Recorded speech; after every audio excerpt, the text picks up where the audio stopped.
para todos. Voy a repetir este mismo mensaje en inglés. Good morning. I am Luis Manuel Espinosa. I will be the Master of Ceremony during this session. On behalf of the Inter-American Development Bank and the Plant Network and the International Association of Pension Fund Supervisors, IEOS, I welcome you to the first day of the IEOS IDB Technical Meetings 2021. This year's theme is Better Pensions System for the Post-COVID-19 World. We thank you all for your participation in these complex times for all of us. For those who need English interpretation, you will find an icon graphic showing the word in the bottom of your screen that says interpretation. If you click on that icon, you will have the option to choose the English language. I will continue now in Spanish. El objetivo de este programa es continuar con la tradición de reuniones técnicas IEOS BIT ahora 2021, aunque en esta oportunidad de forma virtual por 2 días.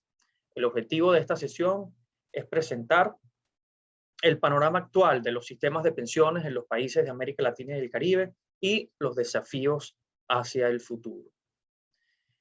Esta primera sesión tendrá una duración de 1 hora y media, durante la cual escucharemos a los representantes del BID y de la región. Tendremos 2 presentaciones iniciales seguidas por un espacio de preguntas y respuestas para concluir con un panel de experiencias particulares de 2 países de nuestra región. En esta sesión abierta concluirá aproximadamente a las 11:30 de la mañana, hora Washington. A continuación seguirá una sesión de trabajo cerrada para los superintendentes y reguladores de las instituciones miembros. Les quiero comentar que durante las presentaciones y durante el espacio de preguntas y respuestas estará disponible el botón de Questions and Answers, Q&A, para que nos hagan llegar sus preguntas acompañadas de su nombre e institución. Estas preguntas serán recopiladas para hacerlas a nuestros invitados en el espacio designado para ello, pero desde ya nos disculpamos si no podemos responder todas por razones de tiempo. Pero antes de comenzar con el programa, les quiero pedir que respondan una rápida pregunta.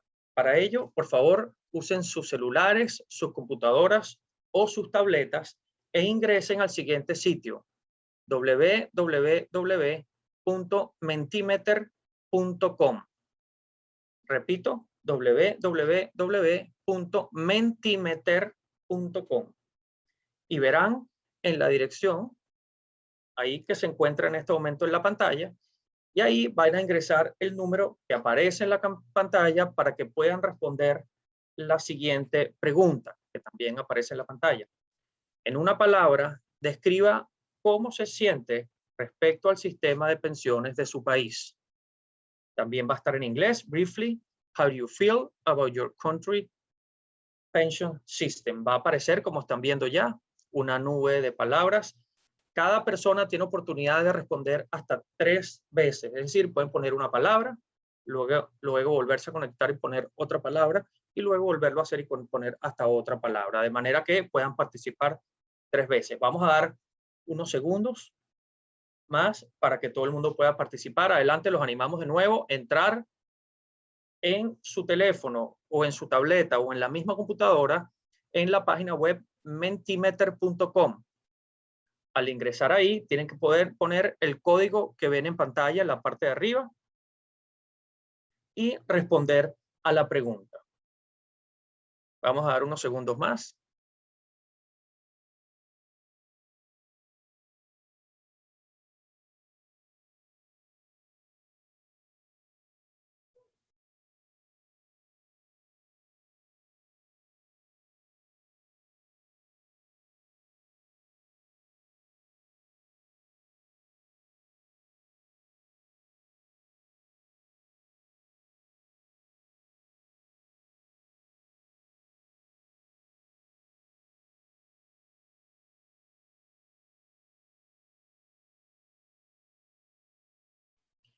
Bien, yo creo que ya bastantes han participado. Ahí se sigue moviendo la nube. Preocupado es quizás una de las palabras más repetidas. Esta información obviamente quedará en manos del equipo organizador para que sirva también, no solamente para ustedes, sino para nosotros, para alimentar todas las discusiones futuras. Ahí se sigue moviendo, se sigue moviendo. Preocupado y preocupada. Están ambas quizás como las más importantes, pero hay muchísimas palabras, como ustedes pueden ver, que describen entonces la situación. Entonces, bueno, sin más, me permito presentar a Mariano Bosch. Mariano Bosch es el jefe interino de la División de Mercados Laborales del BID, quien expondrá los retos y tendencias relacionados con los sistemas de pensiones de la región. Mariano es el jefe interino de la División de Mercados Laborales del Banco Interamericano de Desarrollo, como les dije. Desde sus inicios en el 2011, Mariano ha liderado proyectos de investigación en el área de mercados laborales, pensiones y políticas de bienestar, tales como mejores pensiones y mejores trabajos hacia la cobertura universal en América Latina y el Caribe. Antes de unirse al BID, Mariano trabajó como consultor en el Banco Mundial y como profesor en la Universidad de Alicante. Mariano ha publicado diversos artículos en el área de mercados laborales y desarrollo en revistas de reconocido prestigio, como the American Journal, Applied Economic Journal for Development Economic, World Bank Economic Review and Labor Market.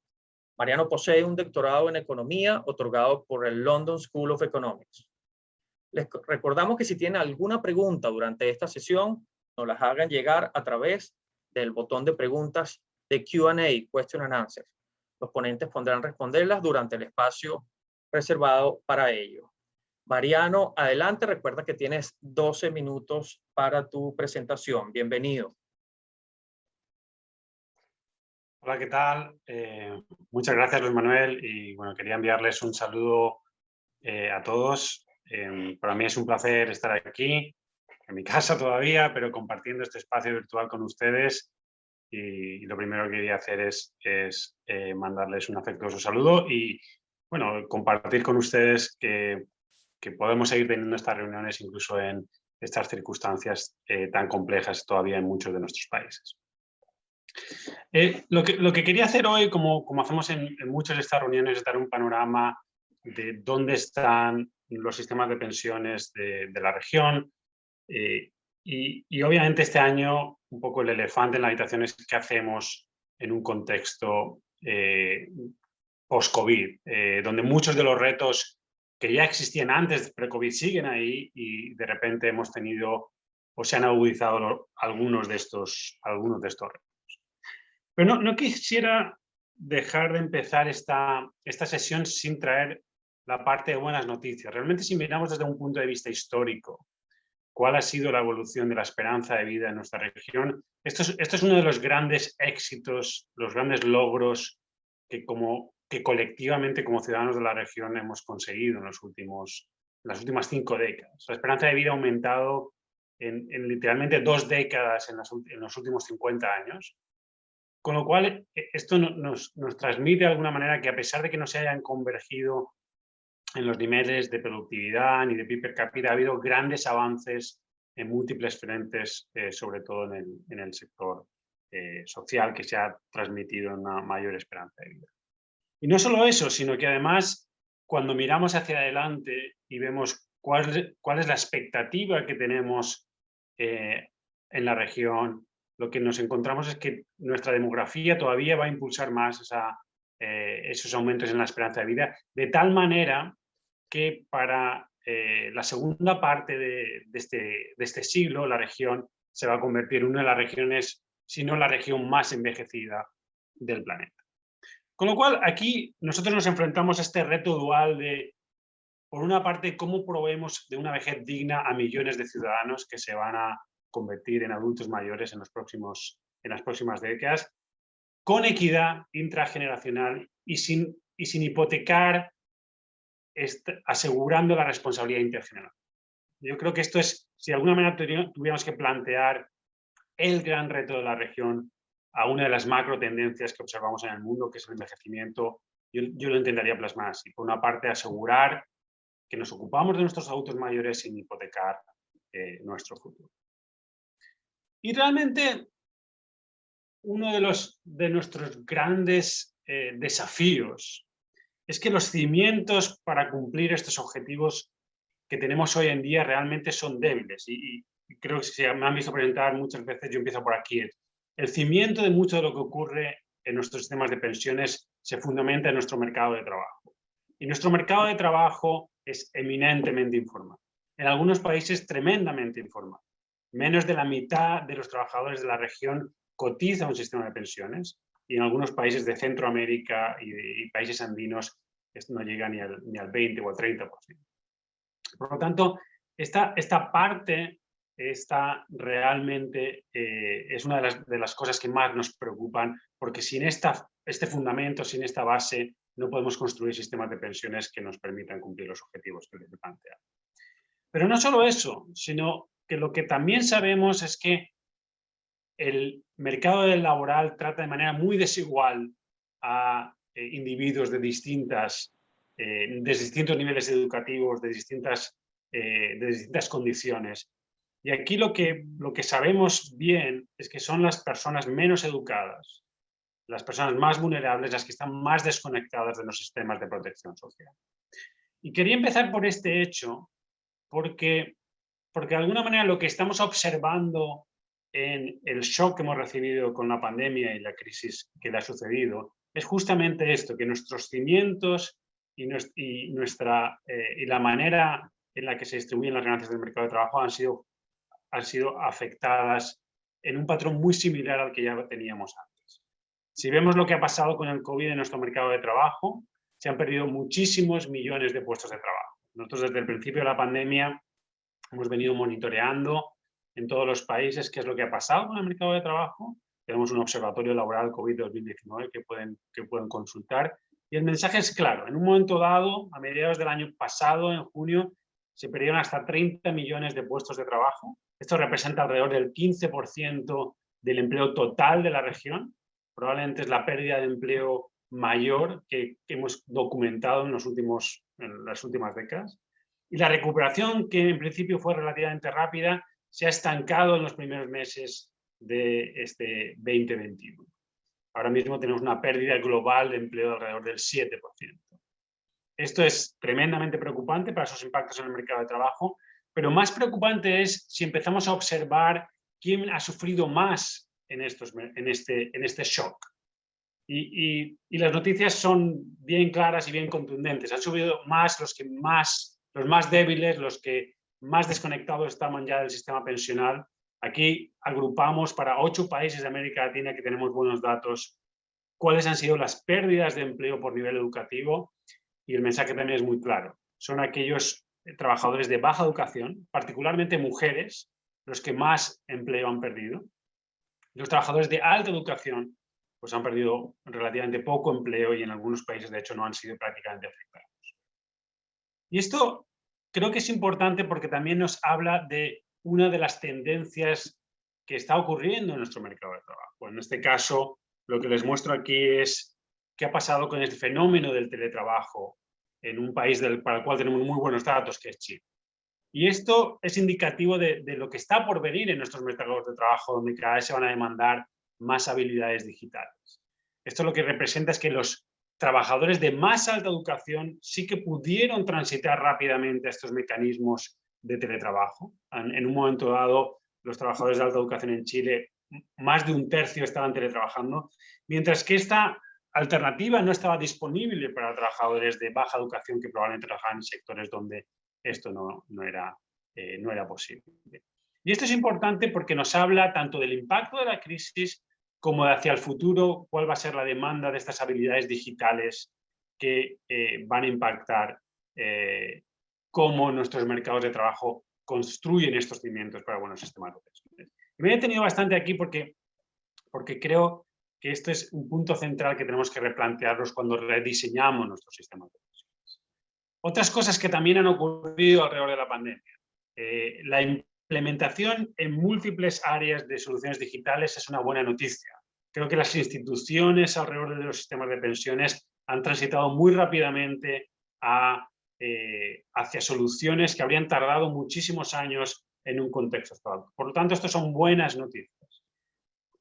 Y otras cosas que han pasado son también un poquito más preocupantes, que es hasta qué punto las instituciones de nuestros sistemas de pensiones que tenían que gobernar y proteger nuestros objetivos de largo plazo han conseguido hacerlo. Y aquí hablo de instituciones en un ámbito muy general, no estoy hablando de las superintendencias, no estoy hablando de los reguladores, estoy hablando más bien de instituciones que van desde el ejecutivo hasta el legislativo, hasta las instituciones que administran los sistemas de pensiones. En este caso, lo que hemos observado en países como Chile y Perú es que la presión por la pandemia y la crisis sucesiva fue tan grande que la retirada de fondos que todo el mundo conoce pues impactó de manera dramática en el sistema pensional. Aquí los datos que publica la superintendencia muy recientes es que alrededor del 28% de afiliados en Chile, después de 2 retiros en el sistema, pues se ha quedado con saldo cero, algo que va a impactar de manera dramática, no tanto en muy corto plazo, pero sí en mediano plazo de nuestros sistemas de pensión. Entonces, en este contexto donde tenemos impactos en el mercado de trabajo, donde tenemos retos institucionales y donde tenemos, de alguna manera, avances tecnológicos que van a ser importantes que considerar, ¿qué es lo que cambia en nuestra agenda post-COVID de reforma de pensiones? Porque hay algunas cosas que no han cambiado, yo creo, y hay otras cosas que se han agudizado y que tenemos que replantear. Por una parte, yo creo que tenemos que prepararnos para un mercado laboral que va a ser distinto, quizá más informal, quizá más inestable. Y aquí hay como grandes retos donde debemos debatir, debemos repensar fuentes de financiamiento de nuestros sistemas de pensiones, debemos seguir confiando exclusivamente en contribuciones obrero-patronales o tenemos que diversificar estas fuentes de financiamiento, dado que tenemos mercados de trabajo muy informales. Creo que hay que repensar también cuál es el rol del individuo versus el Estado en asegurar esta vejez digna. Y yo creo que ese es un debate que se ha dado muy poco en la región, hasta qué punto es todo responsabilidad del Estado o hay una parte importante que el individuo tiene que aportar. Y yo creo que hay que aprovechar mucho más este impulso digital que se ha venido dando en la post-pandemia. Y hay varios frentes donde creo que son importantes avanzar. Uno de ellos fundamental yo creo que es aprovechar esta hiperconectividad que tenemos ahora todos en nuestro mundo para realmente conectar a los individuos y a los ciudadanos más a los sistemas de protección social, más a los sistemas de pensiones. Y hay mucho que debatir. En el corto plazo va a haber que la cobertura pasa inexorablemente por mejorar nuestros sistemas solidarios, nuestros pilares solidarios, algo que ya la región ha venido haciendo en las 2 últimas décadas. Yo creo que más que un impulso de recursos, que es importante, sobre todo algunos países que todavía no han desarrollado esos pilares no contributivos, yo creo que es un impulso de diseño, de hasta qué punto conseguimos integrar bien estos pilares solidarios con los pilares no contributivos y conseguimos eliminar bien todas estas inequidades que todavía están en nuestros diseños pensionales, estas pensiones mínimas, estos periodos mínimos de cotización. Tenemos que transitar hacia un mundo donde hay menos saltos de si no llego a 25 años de cotización no voy a recibir ninguna pensión o no voy a recibir una pensión mínima. Y esto es extremadamente importante por lo que les he mostrado al principio de la presentación. Cada vez tenemos individuos más desconectados, más intermitentes en nuestro mercado de trabajo. Y tener diseños de pensiones que penalizan especialmente esa intermitencia, esa informalidad, es especialmente inequitativo y genera una redistribución muy mala dentro del sistema de pensiones. Y aquí algo que también, no por haberlo dicho muchas veces, es menos importante. Tenemos que repensar cuál es nuestro objetivo de pensión.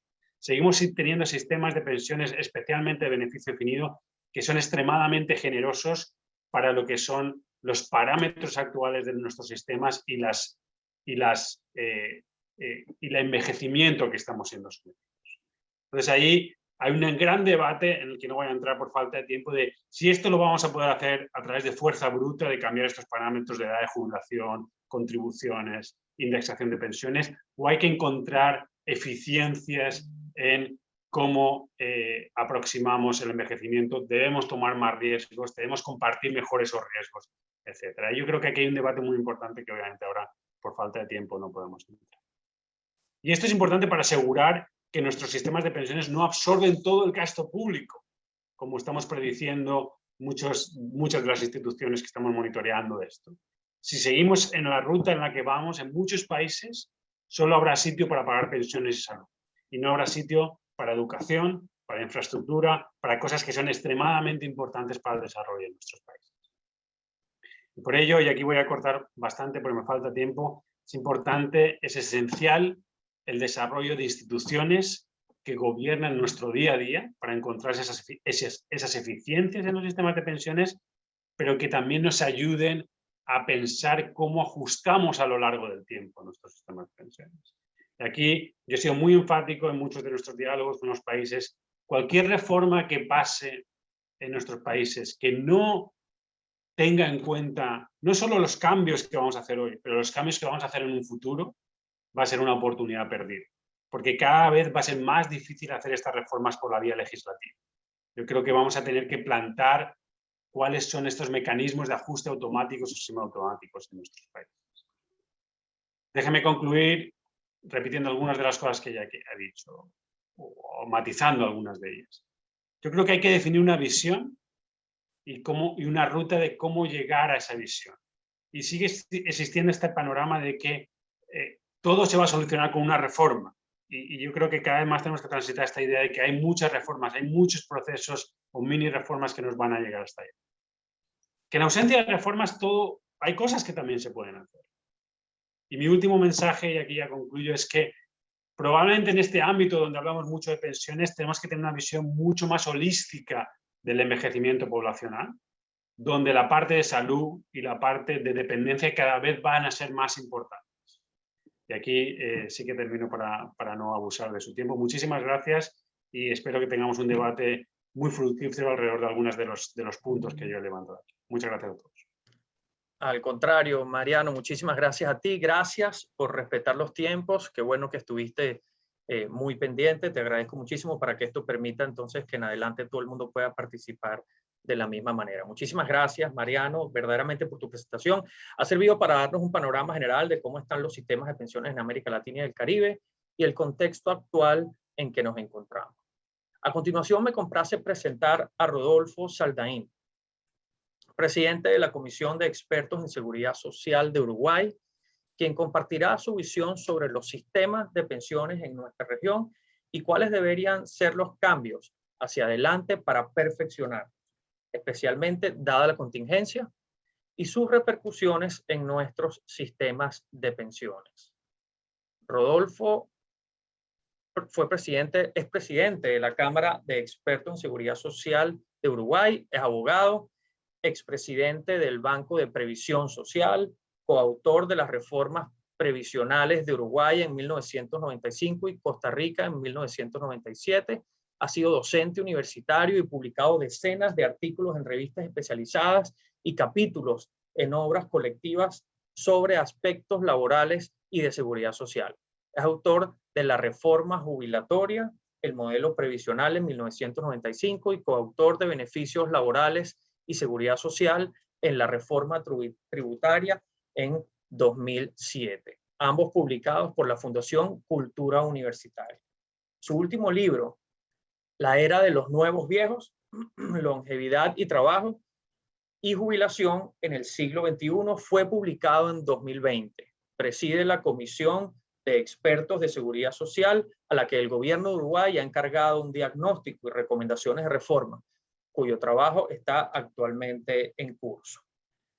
Les damos la recomendación nuevamente que si tienen preguntas nos las hagan llevar a través del botón de Question and Answer y podemos responderlas durante el espacio reservado para esto. Rodolfo, bienvenido, adelante y tienes 15 minutos para tu presentación.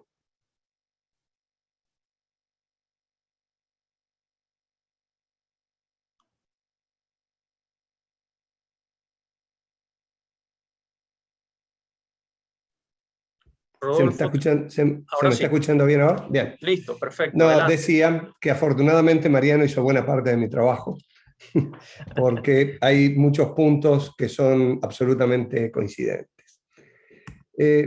A mí me gusta generalmente retomar un poco los orígenes y sobre todo la historia en la generación de las políticas. Y por eso vuelvo un poquito al informe Beveridge, no a los principios de su plan, sino a los principios en base a los cuales diseñó su informe. El primero es no estar constreñido por la consideración de intereses sectoriales, es decir, pensar en el bien común como principal valor. El segundo, que el seguro social que él planteaba es solo una parte de la política de progreso para atacar uno de los 5 gigantes que él planteaba como los grandes desafíos que tenía el Reino Unido en aquel momento. Y por último, un punto que me parece que Mariano lo retomó en algún momento de su presentación: la seguridad social no debe lograrse mediante un rol hegemónico, sino que es producto de la cooperación entre el individuo y el Estado, y que el Estado debe dejar suficiente espacio para la acción individual, pero que tiene el Estado también un rol absolutamente central.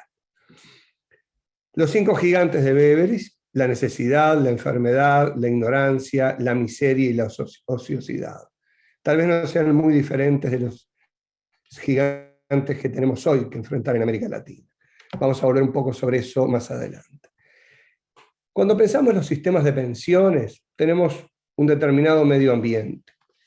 Un elemento fuertemente condicionante, y yo me voy a referir a 2 de esos elementos, son envejecimiento y longevidad. El envejecimiento como fenómeno colectivo, la longevidad como fenómeno individual, o masificación de la longevidad, como de pronto prefiero llamarlo. Tenemos también el entorno económico, el mercado de trabajo, al cual Mariano le dedicó un buen desarrollo, y otro que me parece que es bien importante tener presente, que es, especialmente en nuestra región, la desigualdad. Es decir, estas 5 esferas conforman nuestro medio ambiente. En materia de economía y mercado de trabajo, domina la precariedad laboral. ¿Qué es? Creo que la podríamos definir por lo opuesto al concepto de trabajo decente de la OIT. El concepto de trabajo decente de la OIT es un trabajo productivo para hombres y mujeres en condiciones de libertad, de equidad, seguridad, dignidad, implica derechos, oportunidades de empleo, protección social y una serie de características que buena parte de los trabajadores de la región, se me escapó el uruguayo de allí, no tiene. Mariano lo planteó con mucha claridad en alguna de sus presentaciones. Acá tenemos otra imagen que también lo recoge, incluso en los países que probablemente tengamos menores niveles de economía informal y de falta de protección. Bueno, estamos aproximadamente en un trabajador cada 4 en esa situación. Realmente es un desafío enorme para la región toda, incluso para aquellos países en mejor situación en la materia. Lo sufren fundamentalmente las mujeres y los trabajadores de bajo ingreso. Eso lo vemos reflejado claramente cuando analizamos en materia de pensiones la densidad de aportación de los diferentes grupos poblacionales. ¿Dónde veníamos generando empleo antes de la pandemia? Bueno, lo veníamos generando en sectores particularmente vulnerables también. Trabajo por cuenta propia, servicio doméstico, etc. Es decir, que la precariedad laboral es una característica muy marcada de nuestro sistema. Y esta figura, que está tomada de una presentación de Fernando Filgueira, un sociólogo uruguayo que tuvimos el gusto de tenerlo hace unos días exponiendo en nuestra comisión, muestra lo que todos sabemos, ¿verdad? Hay un periodo, dos periodos en la vida de diferentes características donde somos fundamentalmente consumidores de recursos, la infancia y la vejez, y un periodo donde podremos llegar a ser generadores de superávit. Los consumos en estos periodos se financian de maneras muy diferentes. Es decir, transferencias de los adultos activos de la familia hacia los dependientes, niños o viejos, transferencias estatales, dinero, bienes, servicios, y reasignación intertemporal de recursos, fundamentalmente ahorros. La precariedad laboral de los adultos determina que sea muy frágil su capacidad de generar ese superávit y de hacerse cargo del financiamiento de los entornos familiares dependientes, niños y viejos, y también de asumir lo que son responsabilidades de financiamiento a través del sistema tributario, es decir, responder tributariamente. La precariedad laboral además incide o debe considerarse, en mi opinión, en un aspecto muy importante: cómo se financia el consumo, particularmente de los niños y los jóvenes. En América Latina, el grueso de ese consumo recae precisamente en la familia, y en una familia cuyos proveedores de recursos se caracterizan por la precariedad laboral. Muy diferente en el opuesto de países como Finlandia, por ejemplo, donde en gran medida recae en el Estado. ¿Esto qué significa? Entre otras cosas, lo que significa es que entornos familiares frágiles son los que deben fomentar la formación de un capital humano que realmente difícilmente logre tener una inserción futura con plenas capacidades. Y esto surge también cuando miramos cómo incide la pobreza en las edades extremas. En todos nuestros países, la infancia y la juventud tienen niveles de pobreza mayores que las personas de mayor edad. Para hablar del caso que más conozco, en Uruguay, la incidencia de la pobreza en la vejez es del orden de 2 puntos porcentuales, y en la juventud y sobre todo en la infancia, primera infancia, es de aproximadamente 10 veces más. Realmente allí hay una hipoteca muy marcada que estamos planteando. Y tenemos, aparte de esa fragilidad en la formación del capital humano, el fenómeno de la masificación de la longevidad. Es un fenómeno global.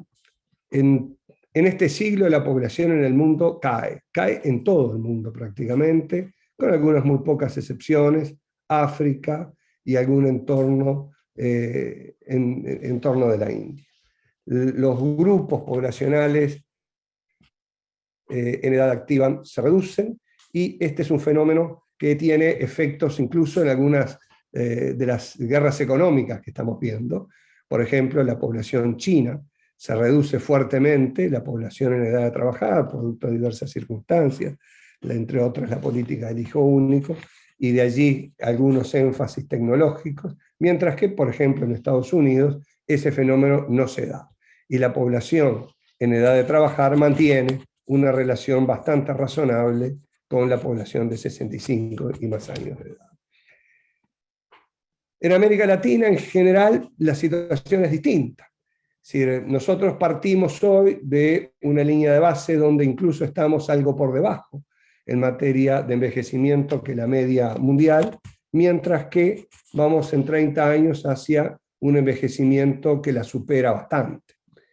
Y la velocidad a la que se da ese envejecimiento, que se muestra en este gráfico por las líneas verticales, cuanto más derechas, más rápida. Es decir, en Francia, pasar del 7 al 14% de la población de 65 y más llevó 115 años, en Estados Unidos 69, en Chile llevará 27, en Brasil 22, México 22, Costa Rica 18. Es decir, la velocidad del envejecimiento es muy marcada.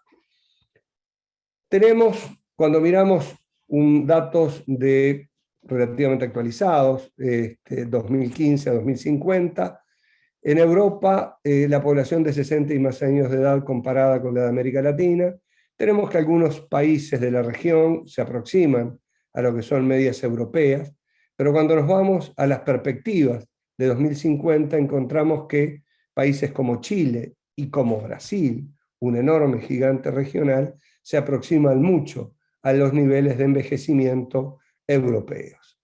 Eso es un desafío muy grande, es decir, que tienen nuestras economías y nuestras sociedades.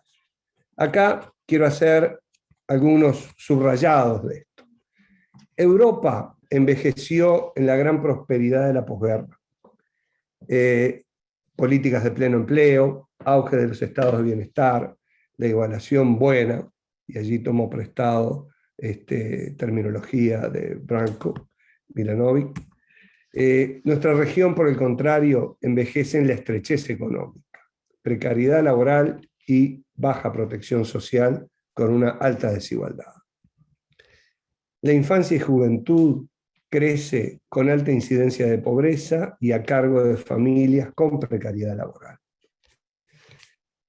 La población en edad de trabajar, con esa alta incidencia de la precariedad ocupacional, difícilmente puede asumir, puede garantizar seguridad económica en la vejez a cada vez más personas, muy especialmente en aquellos países de la región más envejecidas o que vienen envejeciendo a un ritmo mayor.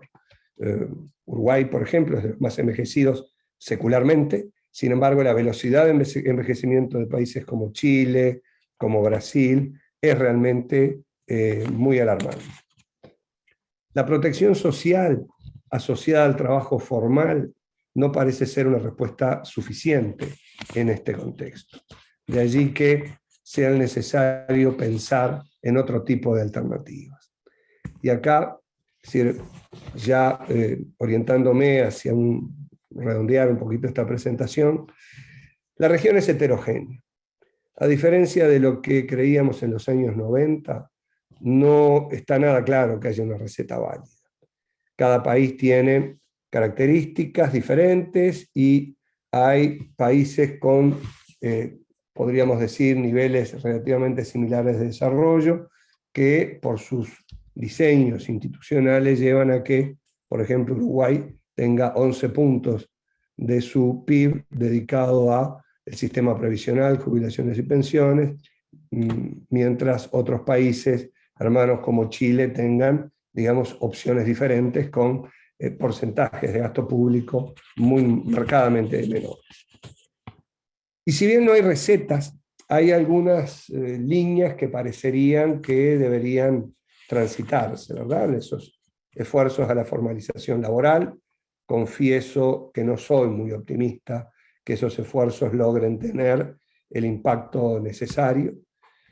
La priorización de la formación del capital humano, niñez y juventud, el primer dividendo demográfico, hay países que todavía están en condiciones de aprovecharlo fuerte en la región, hay otros como Uruguay, que ya lo hemos prácticamente transitado todo y probablemente no fue ni suficientemente profundo ni suficientemente aprovechado. La brecha de género en materia de nivel de actividad es un gran desafío. También lo es aprovechar el dividendo de la longevidad.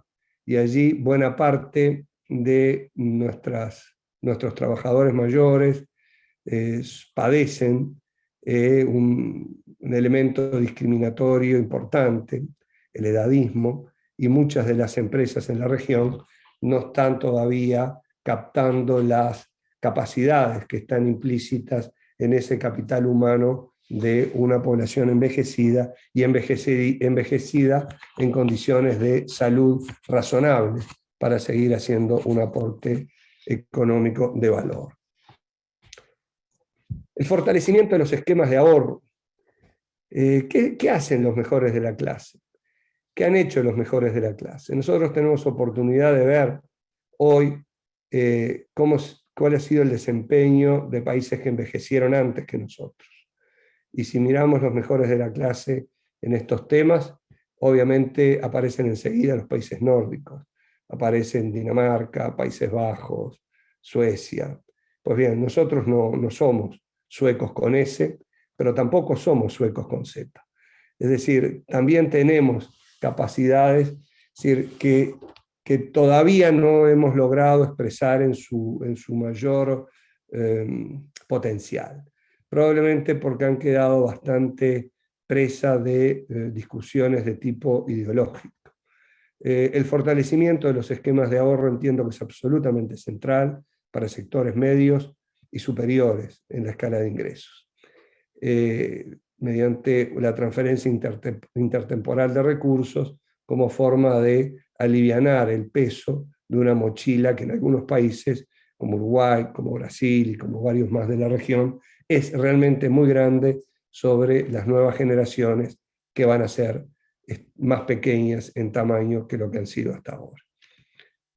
Probablemente, yendo a lo anterior, volviendo un poquito a lo anterior, bueno, algunas de las políticas en la región, como la entrega de los ahorros previsionales, probablemente no vayan en esa misma dirección, ¿verdad? Y en lugar de fortalecer los esquemas de ahorro, estén presentando cierto debilitamiento de esos esquemas. El fortalecimiento y creación de redes de protección social, sobre todo para infancia, juventud y seguridad económica en la vejez. Y acá retomo un poco lo que planteaba Mariano también, de una necesidad de una visión holística de la vejez. El riesgo estrella del siglo XXI es la dependencia de cuidados.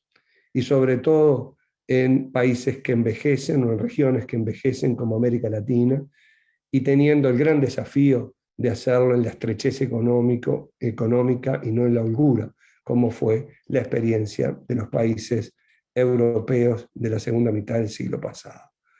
Tiempo de revoluciones. Revolución de la longevidad, revolución tecnológica y biotecnológica.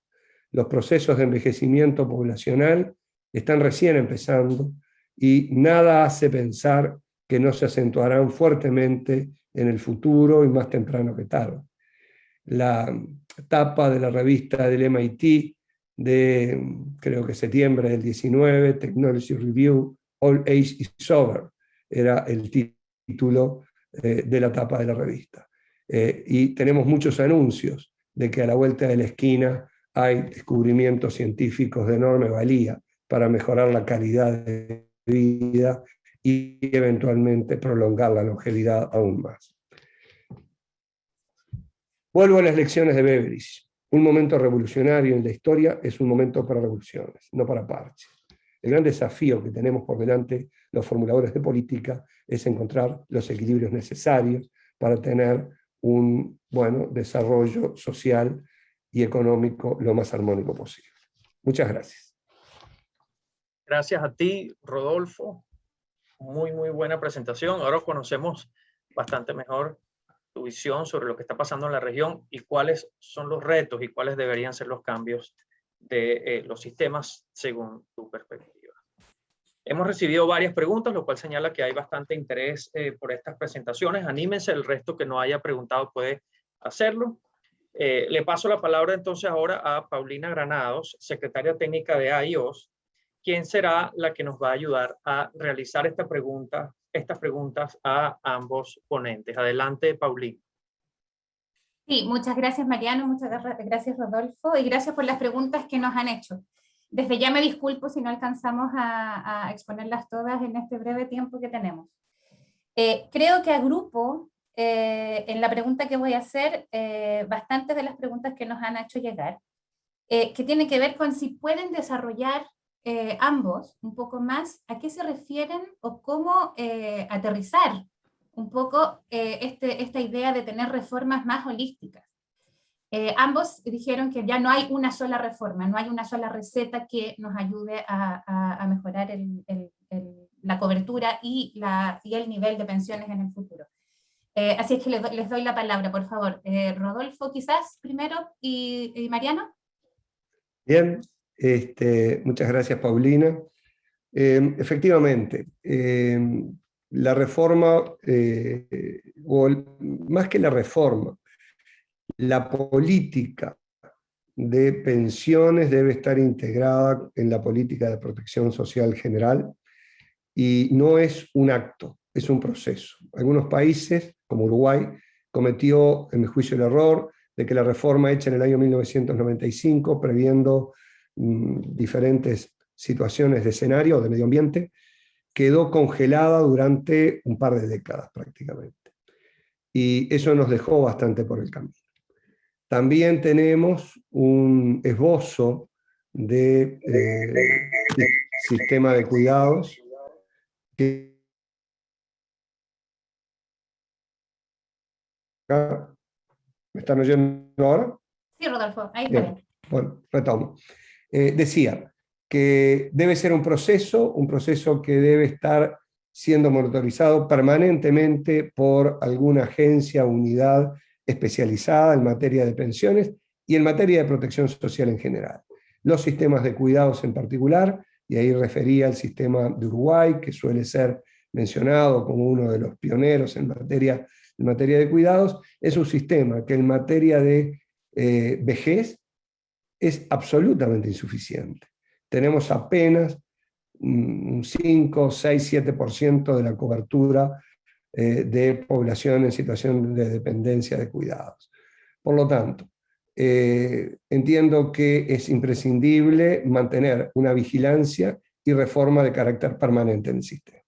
Y bueno, podemos profundizar un poco más en algún momento. Mariano.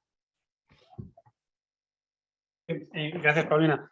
Mira, yo creo que este es un tema central y voy a dar un par de apuntes también para no extenderme mucho, pero yo siempre lo veo en el sentido de cómo podemos encontrar eficiencias y complementariedades entre los distintos sistemas de protección social. En el sentido de, y retomo mi punto, cuando consideramos el objetivo de pensión, ¿cuál debería ser una pensión adecuada para tener una vejez digna?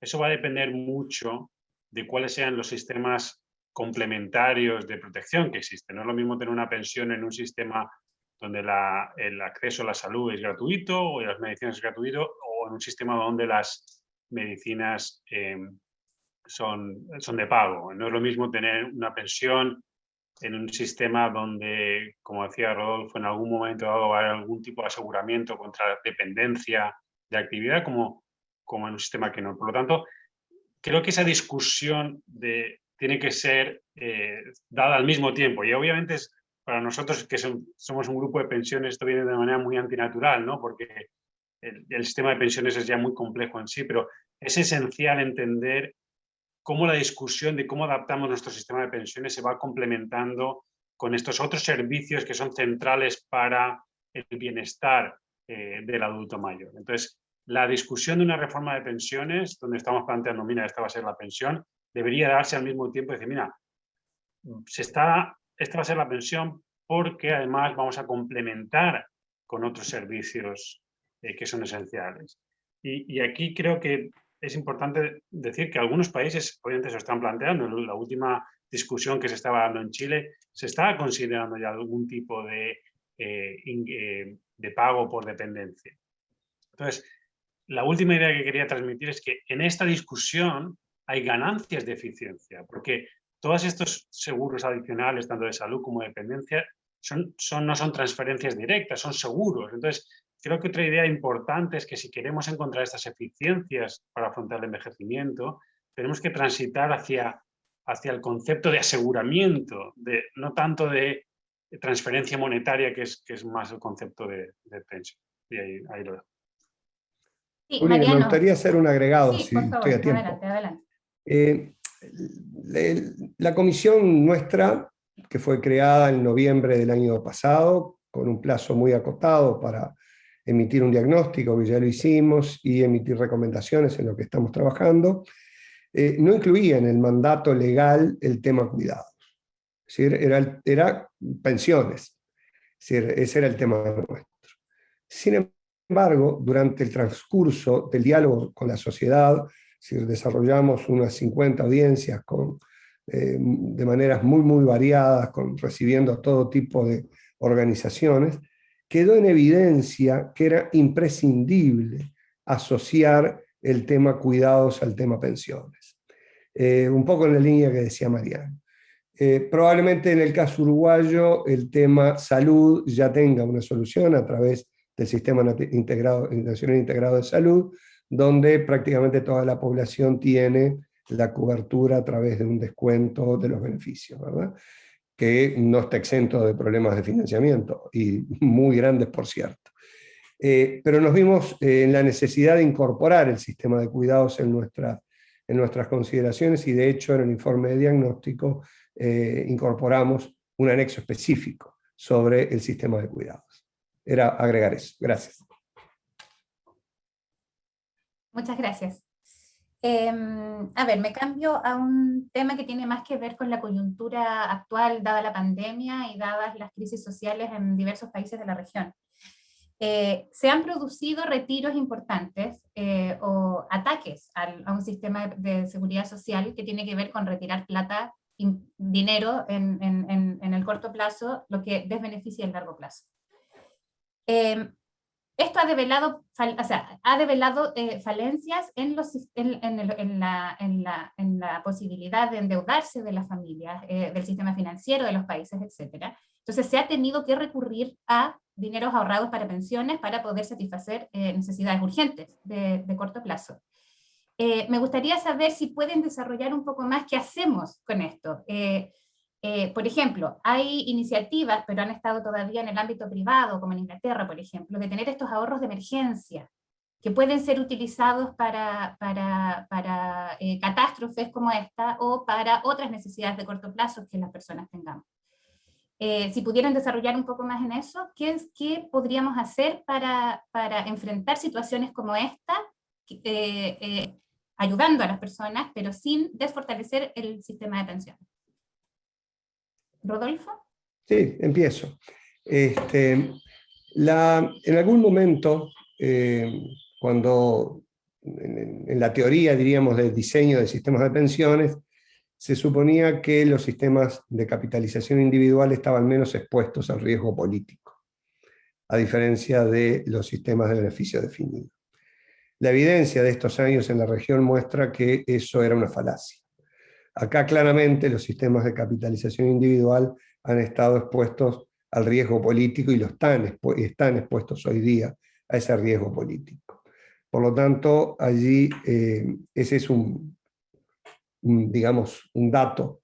En cuanto a qué hacer, parecería que sería necesario contar con instrumentos de ahorro voluntario que tuvieran una liquidez regulada, diferente del ahorro propiamente pensional, propiamente previsional. Nosotros estamos pensando en algunas opciones de generar algunos fondos específicos de ahorro voluntario que pudieran tener destinos en emergencias. También cada realidad es distinta. En el caso de Uruguay hay un seguro de desempleo que ha tenido un rol central en este periodo para cubrir a los trabajadores formales, pero no para llegar al trabajador más precario, ¿verdad? Por lo tanto, la sugerencia sería analizar fondos de ahorro voluntario con liquidez regulada.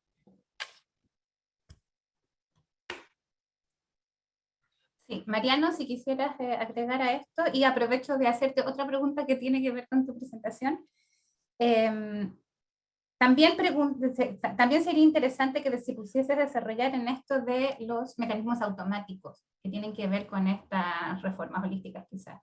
Pero la pregunta es, ¿cómo financiamos esos mecanismos automáticos? Hay bastantes preguntas que tienen que ver por el lado del financiamiento, ya sea estatal, privado, dependiendo del sistema que tengamos en cada país. Gracias. No, gracias, Paulina. Mira, solo matizar alguno de lo que estoy de acuerdo. O sea, yo creo que hay que pensar un poco en qué instrumento es el adecuado para proteger con estos shocks de ingreso, ¿no? Y realmente algunos países tenían sistemas de seguros de desempleo que han jugado un rol importante en la pandemia y que se han utilizado. Aquí creo que una de las preguntas importantes ha sido, bueno, ha habido definitivamente un esfuerzo por parte de los estados de proteger no solo a los formales, sino a todos los trabajadores, ya fueran formales o informales, y creo que esa es la medida de política correcta. Entonces, si ese va a ser el énfasis en las siguientes crisis, probablemente tenemos que desarrollar instrumentos que tengan un ámbito más allá del trabajo formal. Y creo que ha habido discusiones interesantes sobre si los países deberían tener fondos de reserva, tipo los fondos que tiene Chile de cobre y demás para financiar algunas cosas específicas, fondos de reserva que podrían financiar crisis, que podrían financiar tanto transferencias con individuos y familias como políticas activas. Pero yo creo que ahí hay una discusión muy rica de qué instrumentos son los adecuados para las crisis que vienen. Y de acuerdo, no tengo mucho más que aportar, de acuerdo con Rodolfo, en que probablemente cierta liquidez para las familias en algún tipo de ahorro, más allá del ahorro que ocurre en el sistema de pensiones, podría ser óptimo. Con respecto a los mecanismos automáticos, o sea, yo creo que esta es una discusión bien importante en el sentido de que todos sabemos que tenemos que ajustar nuestros sistemas. Hay varias palancas de ajuste, la edad de jubilación, la tasa de contribución, indexaciones de las pensiones, etc. La cuestión es cómo hacemos esto paulatinamente, sin que sea disruptivo cada 5 o 10 años tener una gran discusión sobre pensiones como las que estamos observando. La observamos en Brasil hace un par de años, la observamos en Chile, la venimos observando en Colombia, la venimos observando en Uruguay. Yo creo que debería ser algo mucho más natural ir haciendo pequeños ajustes a los sistemas que el cada 10, 15 años tener que replantearse si subimos la edad de jubilación o no. Y eso creo que los países, como decía Rodolfo, que han sacado buena nota en los últimos años, las historias de éxito pasan por tener estos mecanismos que no abren un debate nacional sobre la edad de jubilación, sino que ya directamente nos hemos puesto de acuerdo. Mira, si estamos desfinanciados en nuestro sistema de pensiones, estas son las cosas que van a pasar. Lo primero que va a pasar es, bueno, pues igual vamos a indexar las pensiones un poquito por debajo de la inflación. Y si vemos que seguimos mal, pues vamos a tener que ir aumentando un poquito la edad de jubilación. Y si vemos que seguimos mal, de alguna manera ponernos de acuerdo en la manera en la que vamos a ajustar las cosas. Y eso creo que es algo donde sí que se puede discutir ahora. Sé que son temas complejos. Nosotros en nuestras discusiones, en el diálogo con muchos países, pues es que nuestra Constitución no nos permite hacer estas cosas. Bueno, entonces ahí es donde tenemos que replantear qué es lo que es posible en nuestro ámbito constitucional. Entonces, ese yo creo que es central, porque si no vamos a llegar a puntos de quiebre, que es lo que observamos en nuestras reformas de pensiones. Llegamos a Brasil, bueno, tenemos que reformar porque si no el año que viene incumplimos la regla fiscal. O tenemos que reformar porque si no de repente ya no podamos pagar las pensiones. Y ahí es donde las soluciones son muy malas en todos los años. Si tengo chance, Paulina, me gustaría hacer algún agregado sobre el tema de los ajustes automáticos. Nosotros, por ejemplo, en Uruguay tenemos un ajuste automático en la Constitución que indexa las pensiones al índice medio de salarios. Y realmente es un problema. No es una buena solución. Fue producto de un plebiscito donde más del 80% de la población terció en la pugna distributiva y dijo la variable de ajuste del presupuesto gubernamental no son más las pensiones. Eso es para nosotros un dato. Está bien difícil modificar eso. Sí estamos trabajando en la introducción de algunos ajustes automáticos en los parámetros del sistema de reparto. En particular, recogiendo algunas de las experiencias internacionales, estamos pensando en un ajuste de las edades mínimas de acceso, por ejemplo, cada 3 o 5 años, según la evolución de esperanza de vida, ya sea a razón de 1 a 1, como puede ser el caso de los Países Bajos, un mes de esperanza de vida, o por cada unidad de incremento de la esperanza de vida, un incremento igual en las edades mínimas, o alguna otra regla como la que parecería que está recomendando la OCDE para algunos países de 2/3, 1/3 de mayor tiempo en retiro, 2/3 de mayor tiempo en jubilación. Esos mecanismos automáticos facilitarían mucho los ajustes del sistema. Pensemos que Uruguay estableció la edad de retiro en 60 años por primera vez en 1925, cuando la esperanza de vida en Uruguay era 58 años. Hoy tenemos una esperanza de vida que al nacer está en los entre 75 y 80, según. Es decir, y realmente se generalizó en el 79, en los 80, en los 60 años, y posteriormente la mujer a partir de la reforma del 95. Pero desde entonces hasta hoy, la esperanza de vida y la edad de retiro, 60 años, edad mínima de retiro, ha venido creciendo a razón de 1 mes y medio por cada año que pasa. Y nada hace pensar que esa velocidad de crecimiento se reduzca en el futuro. Más bien, parecería que puede ser lo contrario. Por lo tanto, esos mecanismos de ajuste automático de parámetros del sistema son un elemento o procedimientos centrales en estos procesos de reforma.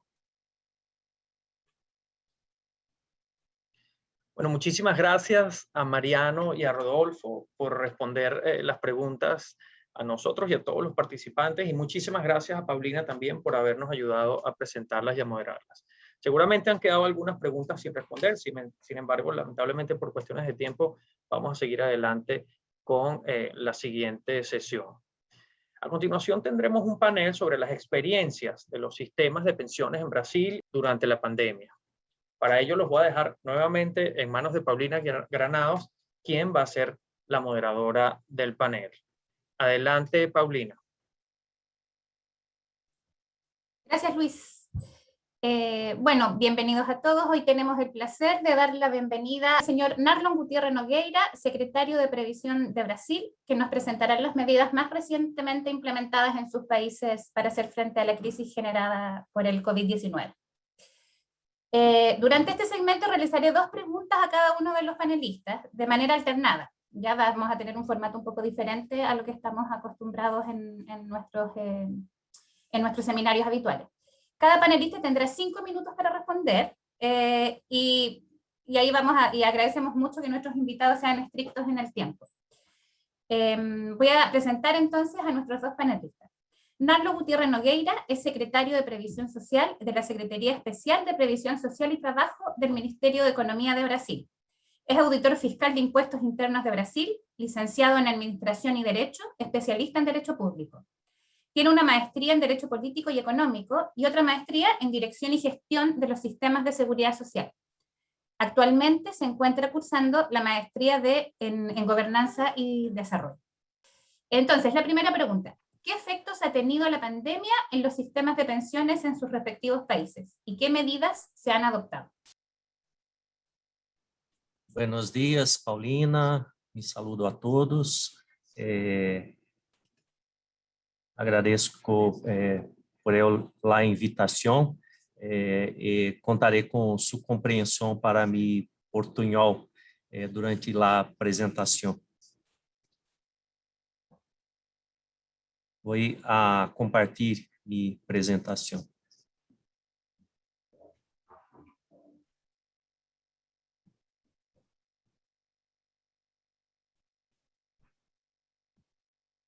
Adelante, la vemos bien. Sí. Bien, em Brasil nós não temos sistema de capitalização obrigatório, mas temos sistema de reparto. Nosso sistema de capitalização é complementário e opcional. Desta forma, as medidas que foram adotadas causa da pandemia foram diferentes de las mostradas por Peru. Bien, que efeitos ha tenido a pandemia em Brasil?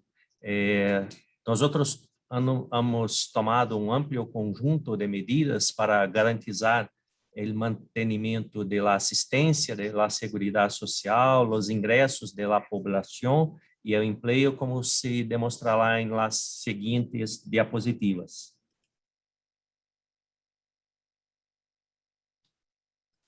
A causa da pandemia, foi necessário interromper o serviço presencial em las agências do INSS, que é nosso administrador do sistema de pensões, por alguns meses. Por lo tanto, as pessoas deviam ser atendidas por meios digitais, salvo os serviços que requerem a atenção presencial. Nós teremos programa muito importante, que é o BPC, que é benefício assistencial para pessoas de maior idade ou pessoas com deficiência. Para essas pessoas, se antecipou valor que era devido e alcançamos cerca de 200 mil antecipos ao longo de 2020. Outra medida se deu em relação às prestações de enfermidade, que também requerem uma atenção por uma perícia presencial. Para este também implementamos uma antecipação de um valor equivalente a um salário mínimo de Brasil, cerca de $190, $990 sem perícia médica, e alcançamos cerca 1,2 milhões de antecipos. Outra medida importante foi lá destinada àqueles que não têm, que estão em situação de maior vulnerabilidade. E foi aprovado um auxílio emergencial com 5 pagos equivalentes a $110 e 4 pagos equivalentes a $55 entre abril e dezembro de 2020. Este benefício alcançou um pago total em el ano de 2020 de 293 mil milhões de reais, ou 53 mil milhões de dólares, equivalente a 3,9% do PIB. Foram beneficiados com este benefício, com esse auxílio emergencial, 68 milhões de pessoas diretamente. E se consideramos suas famílias, temos aí cerca de 128 milhões de beneficiários com este auxílio emergencial. Outra medida de grande importância foi aquela destinada à preservação do emprego. Temos um programa instituído por la Medida Provisional 936, o benefício de emergência de mantenimento de emprego e renda, que permitiu uma redução ou uma suspensão dos contratos de trabalho, impedindo um corte definitivo desses contratos de trabalho. Foram beneficiados cerca de 10 milhões de trabalhadores com este programa, num total de 20 milhões de acordos, a um custo total de 6 mil milhões de dólares. Um importante programa para a manutenção do emprego durante o ano de 2020. Acá temos uma comparação do paquete de medidas, do custo do paquete de medidas adotadas em Brasil com a média de los países avançados. Em Brasil, o paquete custou cerca 7% do PIB, enquanto em los países avançados, cerca 7,1% do PIB. Acá temos a evolução do gasto mensal com os 2 programas principais que he mencionado, o auxílio emergencial para pessoas de baixos ingressos, os mais necessitados, em la linha azul, e o benefício emergencial para manutenção do emprego em la linha roja. Esses foram os gastos mensuais e podemos observar o início em abril de 2020 e a evolução hasta o final de dezembro de 2020, e tais programas sendo retomados agora em abril de 2021 em valores menores do que em 2020.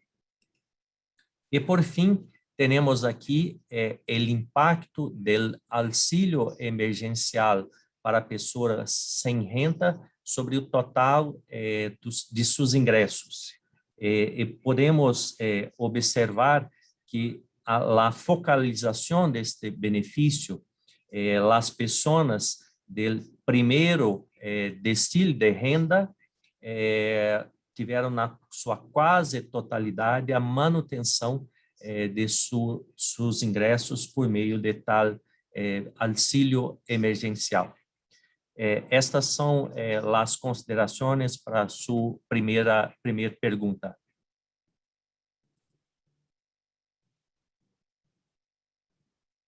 Muchas gracias, señor Gutiérrez.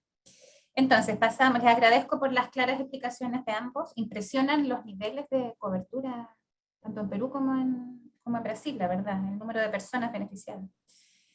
Ahora la siguiente pregunta, ¿cuáles son los desafíos post-COVID y qué reformas serán necesarias para lograr una mayor suficiencia y sustentabilidad de los sistemas de pensiones? Sí, adelante, lo escuchamos muy bien. Bien, em Brasil nós tivemos uma profunda reforma de nosso sistema de pensões em 2019. Com esta reforma, temos uma economia estimada, conforme podemos ver nesta tabla, de cerca de 800 mil milhões de reais a los próximos 10 anos. Obviamente, tivemos também efeitos muito significativos da pandemia em mercado de trabalho, em la economia, efeitos sociais, também em Brasil. Pero não identificamos no curto prazo uma possibilidade de uma nova reforma mais ampla, porque todos sabemos do custo político de se aprovar uma reforma como se fez 2 anos atrás. Então, imaginamos que uma nova discussão nesse sentido se dará mais adelante, a médio e a longo prazo. Temos problemas a enfrentar relacionados à financiação, à tentativa de implantação de pilar de capitalização obrigatório em nosso sistema, mecanismos de ajuste automático de las idades para jubilação. Conseguimos implantar em 2019 a idade mínima de 65 anos para os homens, 62 anos para as mulheres. Brasil era dos pouquíssimos países do mundo que não tinha uma idade mínima para a jubilação, mas não hemos tido sucesso em implantar ajuste automático dessas idades mínimas. Por lo tanto, haveremos que enfrentar essa discussão em outros momentos em futuro.